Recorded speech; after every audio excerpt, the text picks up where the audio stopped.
क्या उनसे मुलाकात की है उन शहीनों से जिन्होंने भारतीय राफेल गिराए थे हमारे J-10C से और JF-17 से? दे सेड के लास्ट ईयर जब मार्का हक था तो तब भी हम अपने सर पर कफन बांध कर निकले थे। जब ये पता लगा पाकिस्तान को कि भारतीय तैयारे फजा में आ चुके हैं तो उनको हमारी क़यादत की जानिब से क्या जो इंस्ट्रक्शंस हैं वो दी गई थी? बिलीव मी, पाकिस्तानी शाहीनों ने भारत के 40 से ज्यादा तैयारे लॉक किए थे। अच्छा, अमूमी तौर पर PL-15 मिसाइल की जो रेंज है वो 150 किलोमीटर के करीब बताई जाती है, लेकिन वो 180 से 200 किलोमीटर तक उन्होंने लॉन्गेस्ट एयर टू एयर किल किया था। ये एक BVR फाइट थी।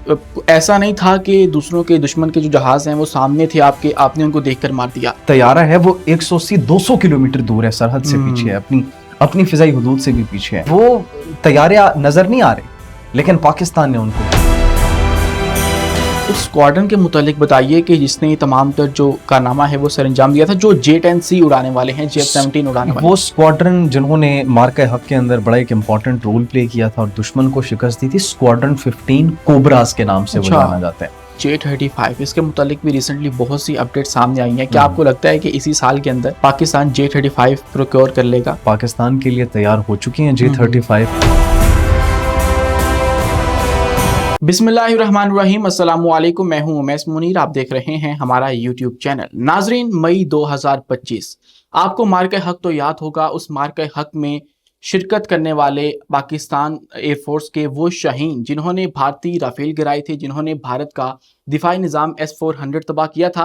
पूरी कौम को इश्तियाक था कि हम लोग उनसे मिलें, उनके मुतालिक जानें और उनसे पूछें कि आखिर उन्होंने ये कारनामा किस तरह से सर अंजाम दिया है। लेकिन आज मुझे ये एजाज़ हासिल हुआ है कि मेरे साथ एक ऐसी शख्सियत मौजूद हैं जो कि ना सिर्फ उन स्क्वाड्रंस को मिलकर आई हैं जिन्होंने तमाम तर जो कार्रवाई है वो मार्का हक के अंदर सर अंजाम दी थी, बल्कि इसी के साथ वो उस तमाम तर प्रोग्रेस को देख कर आए हैं जो कि पाकिस्तान की फ़ज़ाइया इस वक्त कर रही है और भारत के साथ एक नए जो महाज है उसकी तैयारी के लिए खुद को तैयार कर रही है। तो बात करेंगे, हमारे साथ मौजूद हैं एक नौजवान सहाफ़ी जवाद यूसुफ साहब। अस्सलाम वालेकुम जवाद साहब। वालेकुम अस्सलाम, कैसे हैं आप? अल्लाह का शुक्र है जवाद साहब, बहुत शुक्रिया आपके वक्त का। आप सबसे पहले ये बताइए कि आपने कामरा एयरबेस का विजिट किया है जब मार्के हक पे आप तमाम तर जो कवरेज है वो करने गए थे, तो वहां पर आपने क्या उनसे मुलाकात की है उन शहीनों से जिन्होंने भारतीय राफेल गिराए थे हमारे J-10C से और JF-17 से? एग्जैक्टली, पूरी कौम को इश्तियाक था उनसे मिलने का, जिस तरीके से आपने कहा, लेकिन actually it was really a proud moment for all of us जब हम सहाफ़ी वहाँ पर गए, हमने वहाँ का विजिट किया और स्पेशली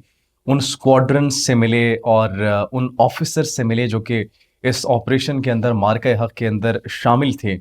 और एक्चुअली उनका जज्बा देखकर और उनका जो हौसला था वो देखकर यकीनन हमें फ़ख्र भी महसूस हो रहा था एंड वी वर थिंकिंग कि काश हम होते।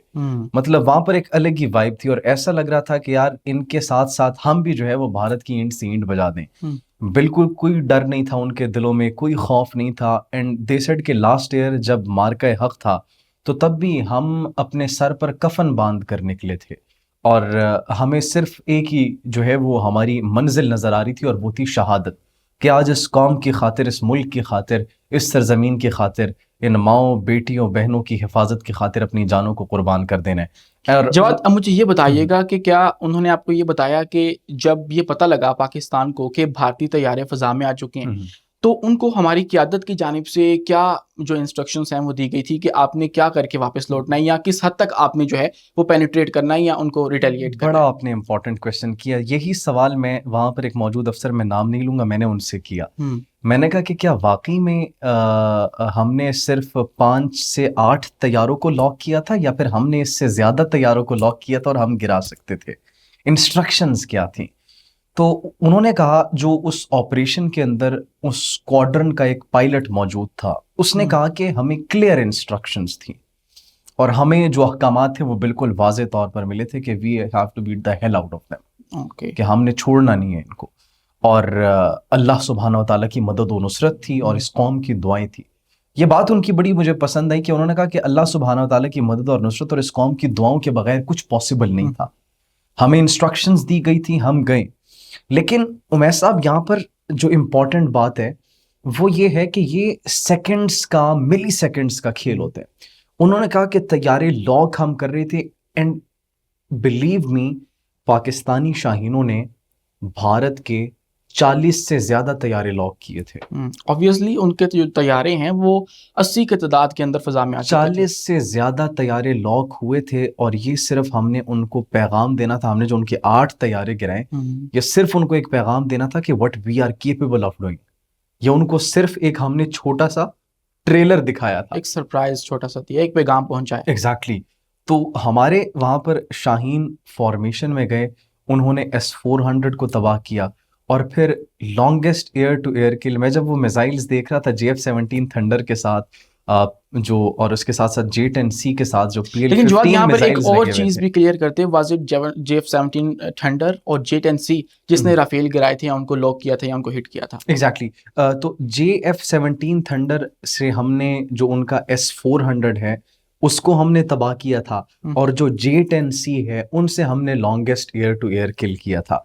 लॉन्गेस्ट एयर टू एयर किल के लिए हमने जो हथियार इस्तेमाल किए थे वो थे PL-15 मिसाइल। अच्छा, अमूमी तौर पर PL-15 मिसाइल की जो रेंज है वो 150 किलोमीटर के करीब करीब बताई जाती है, लेकिन वो 180 से 200 किलोमीटर तक उन्होंने लॉन्गेस्ट एयर टू एयर किल किया था। ये भी बड़ी एक इंटरेस्टिंग स्टोरी है।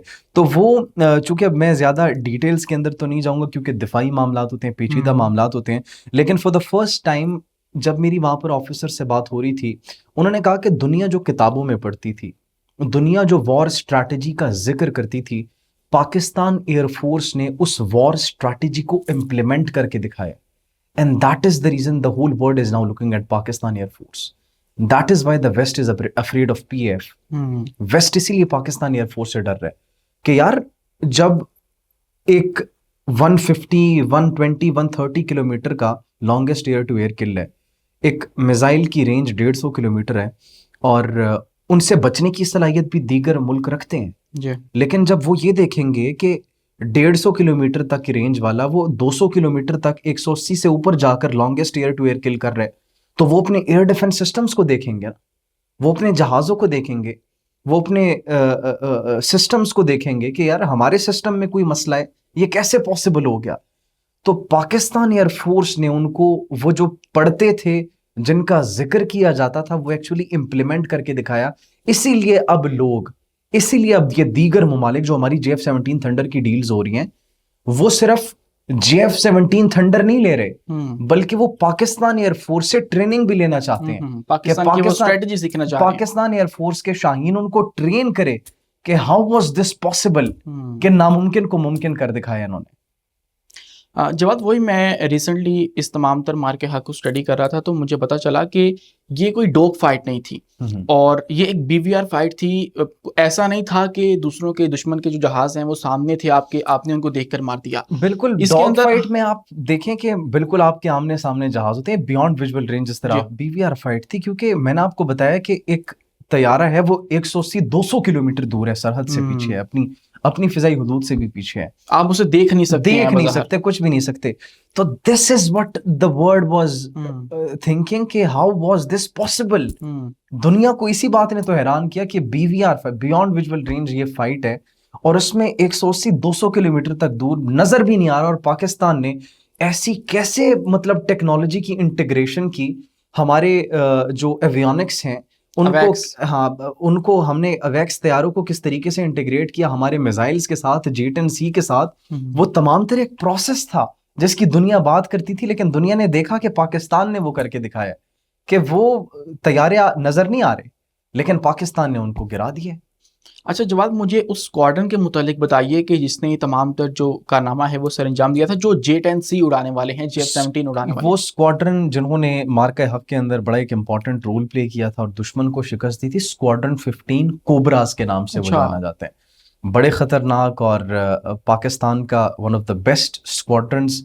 और ट्रस्ट मी, जब मैं उनसे मुलाकात कर रहा था, उनके अंदर जो जज्बा था, that was on another level. और सबको याद है, वो तस्वीर भी याद होगी जब वो दस्तखत करके जा रहे थे मार्का हक के अंदर, जो सोशल मीडिया पर बड़ी वायरल हुई थी। तो उन्होंने कहा कि हमें अपने सामने एक फतह दिख रही थी, और अगर हम शहीद होते तो वो भी हमारे लिए एक बहुत बड़ी फतह थी, क्योंकि एक मोमिन के लिए सबसे बड़ा तमगा क्या है कि वो शहीद हो जाए। तो कहते हम तो डर ही नहीं रहे थे, हमारे जहनों में, हमारे दिलों में कोई डर, कोई खौफ नहीं था। तो हमने अल्लाह का नाम लिया और फिर अल्लाह की मदद और नुसरत शामिल थी और हमने वो कर दिखाया जिसकी भारत को कभी भी उम्मीद ही नहीं थी, तवक्को नहीं थी। सेकेंडली, जब मैं उस स्क्वाड्रन से मिला तो उस स्क्वाड्रन ने मुझे एक बात बताई, उनके एयरफोर्स के पायलट्स ने। उन्होंने क्या कहा? उन्होंने ये कहा कि भारत ऑपरेशन सिंदूर 2 की धमकियां देता है। भारत ये कहते हैं कि ऑपरेशन सिंदूर रिज्यूम हम करेंगे, अभी हमने पॉज किया। भारत ने पॉज किया है ऑपरेशन सिंदूर, लेकिन हमने अपनी तैयारियां पॉज नहीं की। हमारी जंगी तैयारियां आज भी उसी तरीके से जारी और सारी हैं जैसे कल जारी थी और कल भी जारी रहेंगी। आप आना चाहते हैं, रिज्यूम करना चाहते हैं, करें, लेकिन हमने अभी तक पॉज अपनी जंगी तैयारियों को नहीं किया। तो आप जो भी शौक अपना आजमाना चाहते हैं, जो भी आप मिस एडवेंचर करने की ख्वाहिश रखते हैं, you are more than welcome. आप जिस मर्जी जवाद, डायरेक्शन से आपने आना वहां चाहते पर हैं। जो तैयारियां इस वक्त पाक फजाइया की चल रही हैं वो भी देखी हैं, और उसके अंदर आपने कुछ नए तैयारे थंडर्स जो हैं वो भी बनते हुए देखे जी जी हैं, जी। तो उसके मुतालिक हमें कुछ बताएं। अच्छा, ये बड़ा एक इंटरेस्टिंग आपने सवाल किया। वहाँ पर चूंकि हमारी मैन्युफैक्चरिंग भी हो रही है और अ, अब ज़्यादा डिटेल्स तो ऑब्वियसली जब मैंने भी उनसे सवाल किया, मेरा सवाल उनसे ये था कि हमारे पास पहले अपना 5th जनरेशन का तैयारा आएगा या फिर इम्पोर्टेड आएगा। तो उन्होंने जवाब नहीं दिया। उन्होंने कहा कि काम जारी है, लेकिन होपफुली इंशाल्लाह खुशखबरी आएगी 5th generation stealth fighter jet की। अब हमारा PFX मकामी तौर पर तैयार करता 5th जनरेशन का स्टेल्थ फाइटर जेट, ये तैयार किया जा रहा है, ये वहाँ पर तैयार हो रहा है और इसका प्रोटोटाइप इंशाल्लाह बहुत जल्द आ जाएगा। टाइम फ्रेम का उन्होंने जिक्र नहीं किया। अपार्ट फ्रॉम दैट, चाइना का J-35 वो भी पाकिस्तान के लिए एक्सपोर्ट वर्जन तैयार हो गया, आपने वीडियोस उसकी देखी जी। होंगी। ऑन दी अदर हैंड, अब कान की मैन्युफैक्चरिंग के हवाले से भी पाकिस्तान के अंदर वो कह रहे हैं इंडस्ट्री लगेगी, जो कि पाकिस्तान के अंदर मकामी तौर पर वो भी तैयार होगा। प्रोजेक्ट अज़्म का भी आपको पता है सऊदी अरब जी। के साथ हमारा जारी और सारी है। देखिए, Pakistan will be the only country के 4 डिफरेंट वर्जन के स्टेल्थ फाइटर जेट्स। और ये मुस्लिम दुनिया का, इनमें से अगर कोई भी एक भी फाइटर जेट पाकिस्तान के तो पास आ जाता पाकिस्तान है will be the first country, Muslim exactly, दुनिया के अंदर मुस्लिम जिसके दुनिया पास की, 5th जनरेशन होगा। बिल्कुल ऐसे ही है। और इसी के साथ जवाद, अगर हम लास्टली बात करें कि J-35, इसके मुतालिक भी रिसेंटली बहुत सी अपडेट सामने आई हैं। क्या आपको लगता है कि इसी साल के अंदर पाकिस्तान J-35 प्रोक्योर कर लेगा? अच्छा, इस हवाले से मुसद्दिक़ा इतलात तो नहीं है, लेकिन गैर मुसद्दिक़ा इतलात आ रही हैं कि पाकिस्तान के लिए तैयार हो चुकी हैं J-35 और इस साल के प्रॉबली एंड में या फिर नेक्स्ट ईयर के स्टार्ट में इंशाल्लाह J-35 की इंडक्शन भी हो जाएगी और कुछ सरप्राइजेस मजीद भी आ रहे हैं। अभी रिसेंटली जब हमारी मार्के हक के ऊपर अफवाज की जानिब से एक प्रेस कॉन्फ्रेंस की गई, तो उसके अंदर सरप्राइज, ये हाँ। बताया गया कि हम लोग नई जो टेक्नोलॉजीज़ हैं वो हासिल करने जा रहे हैं, जिसके अंदर J-35 का भी इशारे कनायों में जिक्र हुआ। जी उसके जी। बाद जो JF-17 थंडर हैं उसकी एक नई जो अपग्रेडेशन है उसके मुतालिक बात हुई। फिर J-10C के मुतालिक भी कहा जा रहा है कि इसके भी जो एक नया नंबर है वो हम लोग हासिल करने जा रहे हैं। एग्जैक्टली, और इसके साथ साथ JF-17 थंडर जो है, JF-17 थंडर की अपग्रेडेशन भी जारी है। JF-17 थंडर, लेकिन ये चूंकि दिफाई मामलात होते हैं और दिफाई मामलात के अंदर हमने दुश्मन के सामने अपनी स्ट्रैटेजी और अपनी स्ट्रेंथ नहीं दिखानी होती। जब उन्होंने हमला किया, मिस एडवेंचर किया, हमने तब उनको अपनी स्ट्रेंथ दिखाई। दे आर नॉट एक्सपेक्टिंग हम इतना लंबा किल करेंगे, हम BVR फाइट के अंदर उनको इतना नुकसान पहुंचाएंगे, लेकिन इट हैपेंड। तो इसीलिए कुछ मामलात ऐसे होते हैं कि जो कि हमने दिखाने नहीं होते, लेकिन जब वो मिस एडवेंचर की दोबारा कोशिश करेंगे तब कुछ मजीद तगड़े सरप्राइजेस उनका इंतजार कर रहे होंगे। Thank you so much Jawad for your time. नाज़रीन, आज के लिए इतना ही। अपने मेज़बान उमैस मुनीर को दीजिए इजाज़त। मिलते हैं एक नई पॉडकास्ट के अंदर किसी नई मेहमान शख्सियत के साथ। शुक्रिया, अल्लाह हाफिज़।